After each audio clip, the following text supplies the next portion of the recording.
Uki and Lion decided that Lion should get paid for his time. So Uki gave him a masterclass in negotiations. He said, why don't you start with how much Mr. Chris gets paid? So Lion came into the house. He's like, Dad, I think I should get paid as much as Mr. Chris gets paid. And I said, Mr. Chris gets paid $0 to be on the show. It's a deal. Shake on it. Thanks for coming, brother.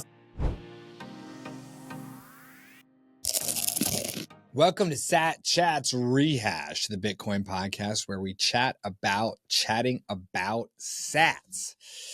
Today we have got number 14, Robert. Super pumped about that. Robert. And we've got another one of our co-hosts here in the studio today, number 38, Lion, who's going to help us rehash number 80. And eat some hummus. And I know Lion likes that hummus. Here you go, son. Aladdin made me eat like this, a morbidly obese. It was morbidly obese. Yeah. Morbidly obese glob of hummus. Yeah, we'll have to talk about the fat glob that number 83 had you eat when we rehash that episode. We've also got number 80, Lydia, who is his auntie, my older sister, and number 81, Jonny, who is my nephew, a.k.a. Lion's cousin. Jonny, were you co-hosting for Jonny as well? This is nice. He did 4 episodes. In a row? Yeah. Yeah, dude. Dang. He did 2 days back to back, man. It was a grueling schedule for him. His central nervous system was like shutting down near the end. Did you get paid? He was yawning. Yes. Good. Well, let's tell that story real quick. I got donations. I got donations. So he was working with his Uki, aka number 18 dad, over at Uki's house. Uh-huh. You know how they work together, and then Uki pays Lion some Satoshis. Yep. Satoshi. So they were talking about how Lion was going to come on and co-host the show while you were away. And Uki and Lion decided that Lion should get paid for his time. And I appreciate that, value for value. So Uki gave him a masterclass in negotiations. He said, why don't you start with how much Mr. Chris gets paid? Ooh, okay. How'd that go? And then when you ask for Mr. Chris's rate, you know, as your initial position, then you can negotiate downward from there to get the amount that you're really looking for. So how much did you end up paying to be here? So hang on. So Lion came into the house. He's like, Dad, I think I should get paid for coming on the show. Okay. And I'm thinking, I'm not going to pay you smack, bro. And he says, I said, okay, well, what do you think? He's like, I think I should get paid as much as Mr. Chris gets paid. And I said, Mr. Chris gets paid $0 to be on the show. It's a deal. Shake on it. Thanks for coming, brother. So I absolutely paid Lion your rate, which is no dollars. And both Lion and Uki were devastated to hear that they had negotiated themselves out. They thought they were starting at the highest. They didn't know they were going to the lowest. The skibbity rizzler riggedy wrecked himself. So but what you'll see in the next rehash, or if you go and watch number 83, Aladdin, is that I got that donations. That's right. What happened on that? If you remember that short from whenever it was, then you remember the short. So he ended up getting 50,000 some odd Satoshis for those 4 episodes because Aladdin donated his Satoshis to Lion. Oh, all right. In exchange for eating a fat glob of hummus. Morbidly obese. It was an American amount of hummus. That was a medium glob. It was American. It was a fully morbidly obese glob of hummus. Ooh, hot take. So let's introduce ourselves. I'm Stuart, Bitcoin Maxi, who wears prescription sunglasses to protect you and your loved ones from my Bitcoin laser eyes. I'm Chris, founder and CEO of Ithaca Hummus, resident smash buyer when my wife lets me. We are giving away 10 million sats on YouTube. All you have to do is subscribe. Mm-hmm. And I'm Lion, the Beef Slurp co-host, not co-host. It's all right. Okay, let me redo that. I'm Lion, the Beef Slurp CEO and founder, and the person who actually is Sigma. Nice. And we're on the road to what, Deebs? Number 99. And who's that? They know who it is, fatties. No, we tell them every time. They know who it is. We tell them every time. Yeah, who is it? Kristen, let's see if he gets this one. Final boss. Kristen, the Ooh. final boss. You should watch the episode that my dad did. He introduces himself as Chris, the CEO and founder. Does of he? Hummus. He goes through your entire bit. He's like, resident smash buyer whenever my wife lets me. Nice. Like, he ripped the whole thing. Dang, I gotta listen to that. So we're going to go over number 14, Robert, with Chris here today. And then we'll do number 80, Lydia, number 81, Jonny with Lion. Possibly, Mr. Chris. He might be here for some of it. He's also got a very important call for Ithaca hummus. Ithaca. Ithaca hummus. That's going to be the new way we say your company. Yeah. Our lead sponsor is Ithaca hummus. It's going to be like a Mandarin style, like where you actually, you need to go up with it, you need to come down with it, or it loses the meaning. The inflection is part of it. The Latin name is Ithaca hummus. The real name is thick hummus. Thick hummus. The thick hummus. So, where's that guy from? No. He was from from Lebanon. Michel. Michel Jabour. Michel. Yeah, loves the nightlife, according to Stuart. Yeah. According to my projections on top of him. Yeah. So why are we rehashing number 14 with number 80 and number 81? I mean, if people out there don't know this already, they have not been paying attention. Robert was in here in the number 14 slot. Right. Technical difficulties. System error. What is it? Tech detour alert. System error. So Robert was number 14 originally. Yep. He was the 14th guest to be recorded in this studio or on over the Zoom. Yep, and we have the tape to prove it. But his audio got all messed up. His audio was no good, but his story was so exceptional that Stuart chased him down. I think you were like probably weekly texting with him. No, I basically did nothing for a very long time, and then I finally was like, I need to get my act together, and I texted him once, and he was like, "Sure, I'll come back." Okay. So I thought about it a bunch without taking any action. Finally took the action. It was very easy. Okay. So we know what that's like. Yeah. All right. I'm sure some of you all can identify with that. Yeah. So, but we got Robert back. Yep. And he came in. Mm-hmm. This was probably 2 weeks ago. Yeah. 2.5 weeks ago. Another absolute banger. Excellent. So what's his number now? It's 14. 14. Yeah. And we published it as number 14. We slotted him in the playlist where he goes. So we just were plugging a gap in the numerology there. Okay. The Satillionaires and the people watching the show were none the wiser. Ooh. Mwahaha. Now, they should be smashing that subscribe button in exchange for their chance at 10 million Satoshis. And next time, the next giveaway will be 1 Bitcoin. Whoa. We will nuke your house with a Bitcoin. We'll just drop a fat stack on your house. Lion, do you think we could ever really give away a whole dang Bitcoin? You said that every sat drop would be multiplying by 10. Therefore, the next one will be 100,000. Well, eventually it will be a Bitcoin. Eventually. 100,000, 1 million, 10 million, 100 million. That's a Bitcoin. Wow. 10 Bitcoin, 100 Bitcoin, 1,000 Bitcoin. Until eventually we just drop 100 million Bitcoin on your house. Dang. We somehow increased the supply by 5. 10. To get from 21 million to 100 million. And then we give someone 100 million Bitcoin. Uh-huh. Okay. All right. Well, take all that with a grain of salt. We know for a fact you can focus on the 10 million Satoshis giveaway. So what was your take on number 14, Robert's episode? He's like the epitome of stay humble and stack sats. Mm-hmm. He does not drive a fancy car. Nope. He probably doesn't live in a fancy house. No fancy clothes. Busted up baseball cap that he set on the table. I mean, the guy does not care about material possessions. He cares about storing value for future generations. And he's cared about that his whole working life. Yeah. Starting with... I would comment, but I haven't seen the episode. That's fine. Yeah. Starting with when he was young, Mm-hmm. he convinced his dad to invest with him on a property. Yeah, Lion, listen to this story. Can you remember how old he was? I think he was like 16, maybe. He was 16 and convinced his dad to go in on a real estate investment with him. That's cool. Yeah. So I could convince you to buy a house when I'm 16? Absolutely not, because real estate is a coin, and we're going to drive it all into Bitcoin. Okay, well, when I'm 16, can I convince you to buy 100 million Bitcoin?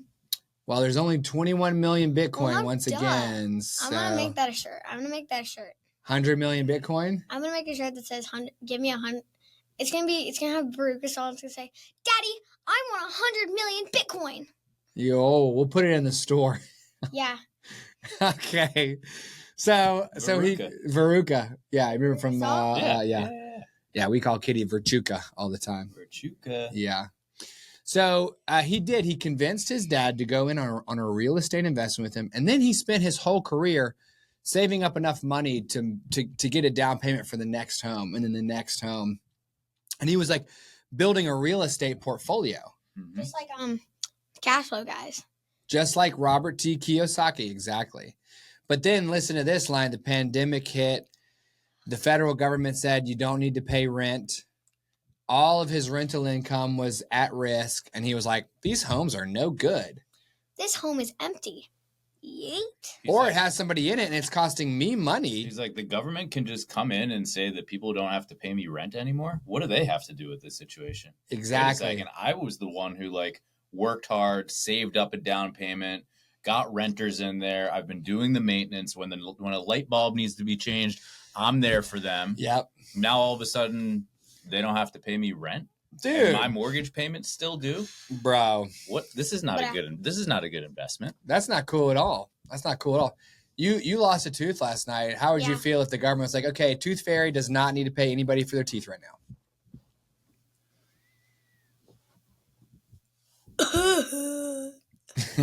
You would not be good. And that's how number 14 Robert felt. I would sue the government. Okay, well. Sue the government, steal the Constitution. Steal the Constitution? Turn the government into anarchy. What is happening right now? This is the only camera we're using, you crazy man. I'm trying to break the fourth wall. Golly. Oh. So he learned about Bitcoin on YouTube, sold 6 homes. I mean, Robert, how old is Robert? 72, 74, 72-year-old man taught himself on YouTube all about Bitcoin. Yeah, insane. I mean, if he can do it, Robert's a very smart man. I'm not, downplaying Robert's ability to learn or his intelligence. Mm-hmm. But, when you think about someone who goes to YouTube to learn about new things, Robert's not the guy that you think of. No. That's not the picture that comes to mind for me. But the fact that he did it, it's just like, what are you waiting for? If anybody wants that knowledge, it's there for the taking. Seriously, Bitcoin, you can learn about it. I learned about it. Chris learned about it. Lion learned about it. For number 14, Robert. Non-stop yapping. Yeah, you're going to thank me for my yapping when you're rich. Bro. Yeah. Yeah, but stuff you have to learn about. What? It's not worth it. Yeah. You actually have to take your time and learn about it. Who wants to do that? Who wants to do that? Yeah. So we highly recommend you watch number 14, Robert. He sells 6 homes. He smashes Bitcoin. An old man smashes Bitcoin on the way down from 60,000 to 20,000 and below. Yep. Cost basis is $20,000. He has 6 homes worth of value. That's about my cost basis too. Yep. I bought in 2017. No, you didn't. You have been working lots of odd jobs to get Bitcoin without having to pay for it. So it's been lowering your cost basis well below mine. So his cost basis is $20,000. He's got 6 homes worth of value, and then it goes up 5x. Plus, he bought Tesla at MicroStrategy. Y'all just listen to it. It was a great episode. Great episode. So if you don't listen to it, I'm gonna come to your house, and I'll make you listen to it. Okay, well, definitely tune in because you don't want this guy. Otherwise, I'll do that machine where it forces your eyes open, and I'll just strap you to your chair and just make you watch. Sheesh. So real quick, have you watched number 14, Robert? No. So I'm gonna come. All right, get them peepers open. Lock them open. Bring the machine in. Yeah, bring in the machine. Dad, I'm gonna come to my own house. New YouTube video. I forced my 12-year-old to watch one of my shows. Dad, I'm just going to come to my own house and make my own self watch my own video. We're going to tape your eyeballs open. No, bro. So let's move on to number 80, your Auntie Lyd. How do you feel about that episode, Deeper? Auntie Lyd, if you're watching this, just like, well, you understand. I heard she came in and she announced that she would not be taking the Bitcoin, that she was going to take the $50 and immediately go out and buy something. Tacos. Really? Tacos. How much were those tacos? Well, it was $2 taco night. But it's a family of 5, so it's like 5 tacos each? Yeah. Plus well, she said drinks were going to be expensive and like quesadillas. And she's right. Yeah. And we were like, Lyd, why do you think it's so expensive? She's like, I don't know.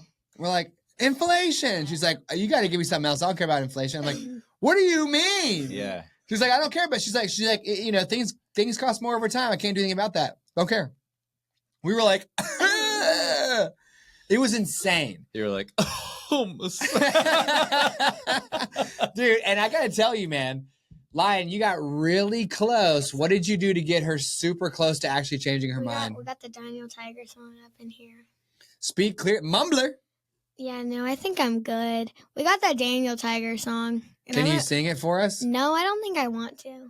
So here I have a theater kid for a son who can't sing on command. I really don't feel like it, you know? I'm saving my voice for the camp next week. Whatever. He's being a shy guy. I'll sing it for you guys. Let me show you how a pro performs on command. You can't sing it. You can't sing it. He goes like this. He was like, Auntie Lyd, do you remember when I was like really young and we were at Conky Japanese Steakhouse and I was afraid to try something and you were like, you gotta try new food because it might taste good. Have you ever seen Daniel Tiger? Yeah. Well, one of the songs is, you gotta try new food because it might taste good. That's good. I'm going to break the fourth wall this entire episode. And he was like, we're not taping out of this camera. It's literally this one you got to look at. And we're attempting to make eye contact with this one, you crazy man. So she was like, she got real close. She was like, wow, you know what? She's like, ooh, Lion, I might just try some Bitcoin because it might taste good. And then, and Lion was feeling good. And then, dude, I gotta tell you, man, there's like a moment in the episode where like Lion can sense that he's losing his grip and that Auntie Lyd is going to choose the cash. And there's like this look of like pain and despair on his face. I know that feeling. And I could identify with it because I felt that feeling where it's like, we're not quite finding the thing that is important to her to get her to recognize that Bitcoin can help her. And Deeber watched his dub start deteriorating into an L. And dude, my heart went out to him because I was like, I can feel your pain. I can feel your pain. It's all good, man. Just pick. It's all good. Tomorrow's a new day. You know, you gotta just brush yourself off and keep going. And let me show y'all some of the commentary on this. At verbal ass whooping, VAW. He goes, Lyd will be choking on an orange peel before the year is out.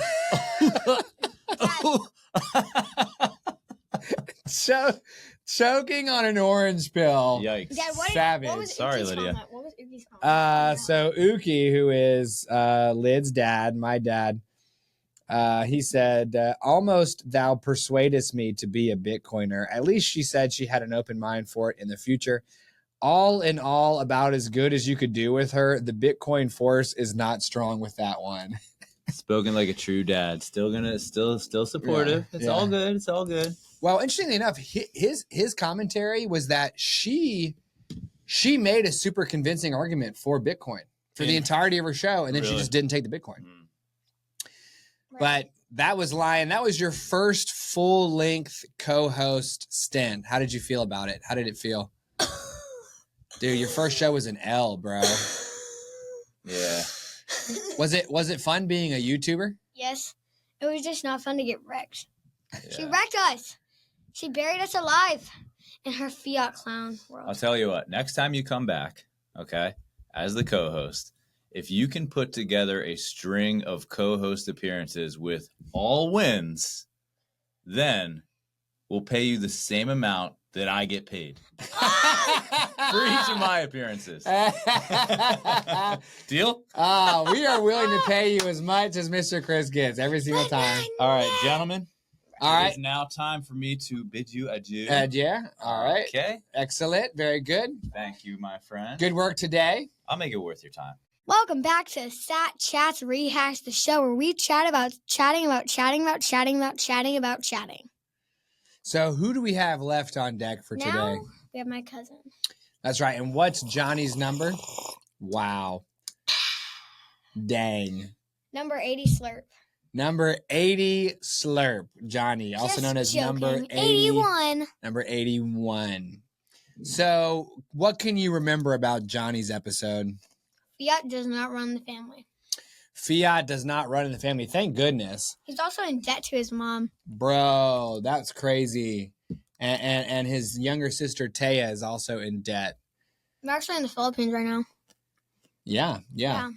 So maybe they can go hang out with number 82, Rafa. I don't know if they're going to be on the same island, Dad. Yeah, true. There's so many islands on the Philippines. Shout out Philippines. We have a number of satillionaires who live there, and we've had at least one guest from the Philippines. So Johnny's episode, I really liked it because we drew that, what is that? The parallel between fiat and Bitcoin.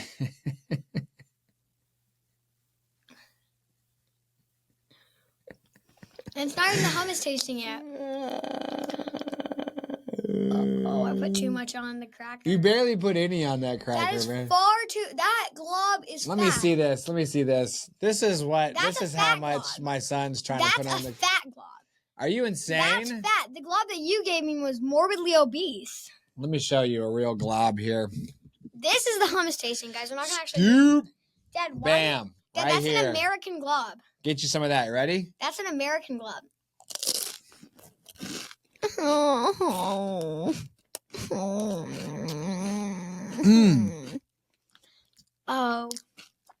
That's yummy, dude. Tastes like broccoli. What are you talking about? It tastes like boiled broccoli.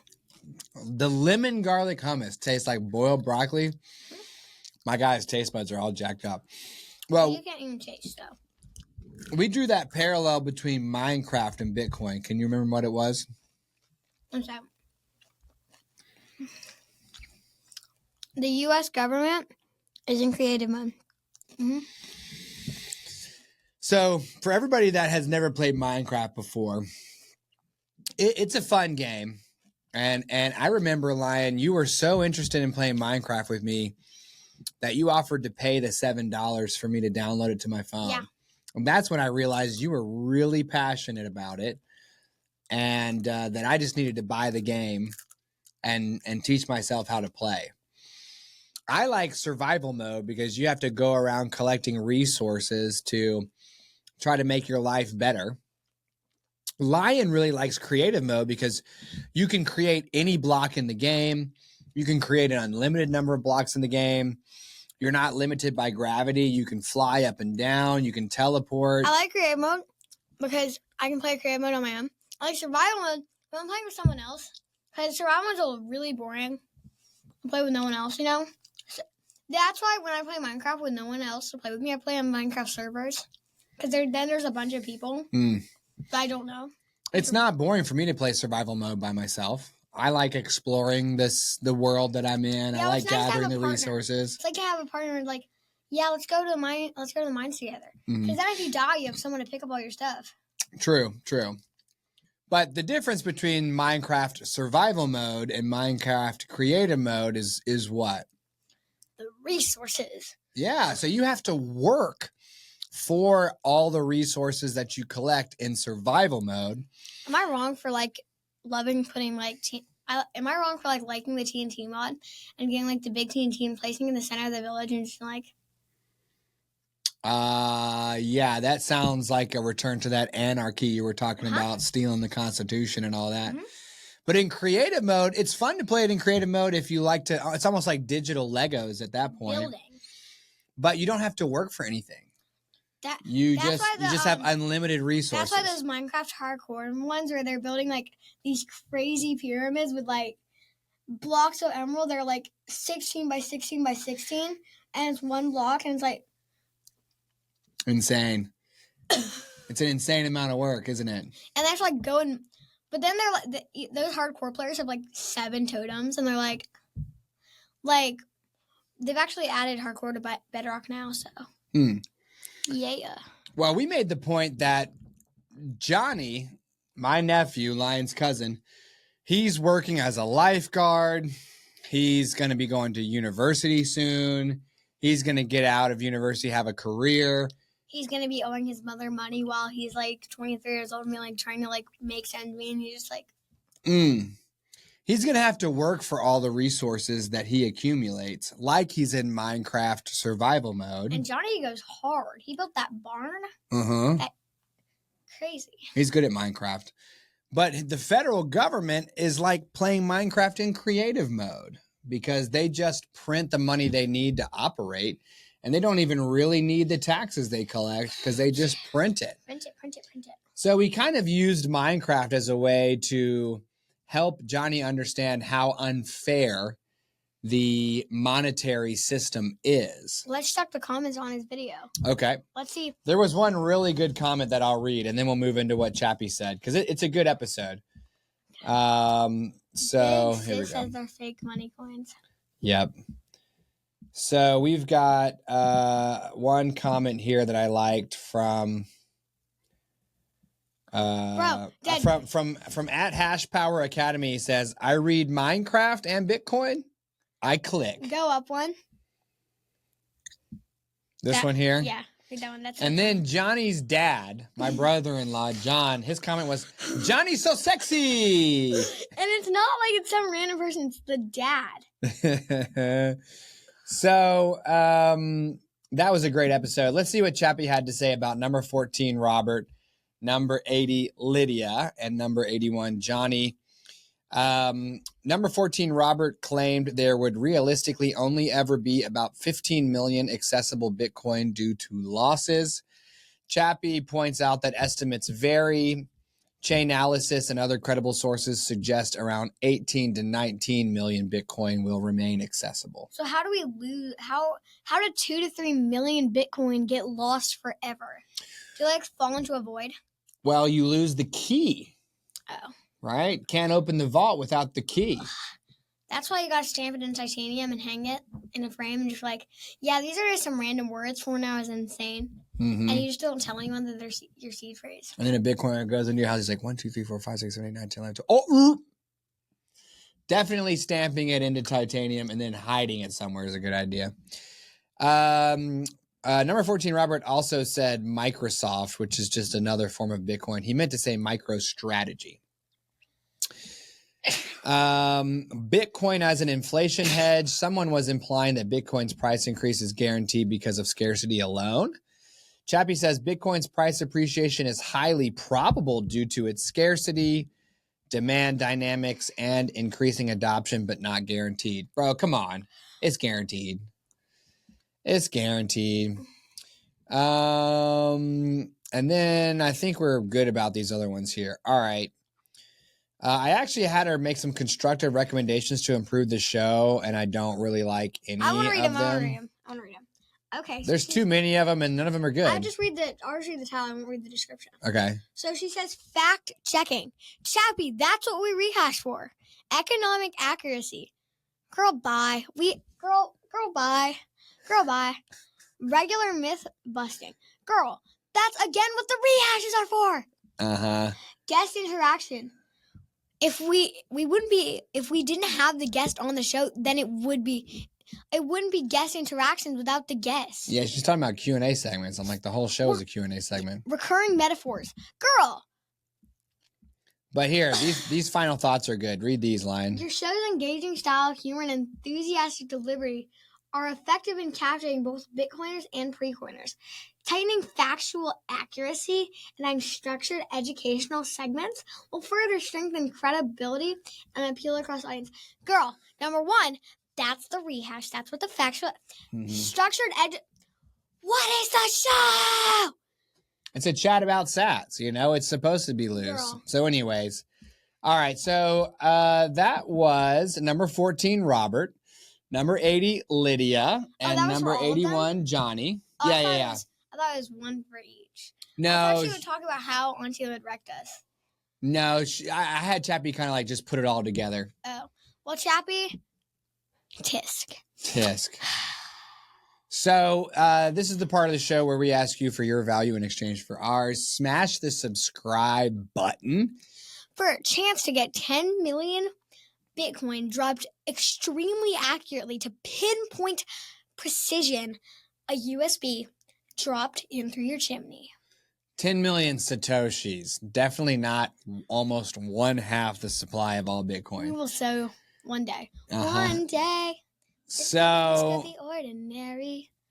Let's try to close this thing out here, Deber.